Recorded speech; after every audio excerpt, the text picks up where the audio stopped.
পাকা টমেটো আমি ভর্তা করবো। তো আমি টমেটো দুটো সেদ্ধ করে নিয়েছি, পাকা টমেটো খোলাগুলোকে ছাড়িয়ে নেবো। তো এখানে আমার পেঁয়াজ কুচি, ধনে পাতা কুচি, কাঁচা লঙ্কা কুচি সব দেওয়া আছে, এগুলো সব দিয়ে দেবো। দিয়ে এগুলোকে ভালো করে আমি মিক্স করে নেব।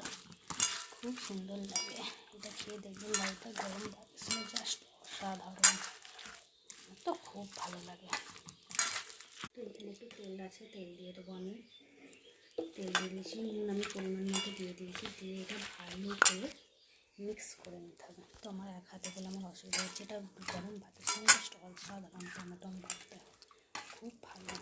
খেয়ে দেখবেন, ধনে পাতা কাঁচা লঙ্কার ফ্লেভার আছে, পেঁয়াজের, এটা গরম ভাতের সঙ্গে জাস্ট অসাধারণ, খুব সুন্দর। টমেটোগুলো ভালো করে পেকে ভালো করে সেদ্ধ করে নেবেন। আমি সেদ্ধ করে নিয়েছি, আমার একটাই ফোন, তো এরকম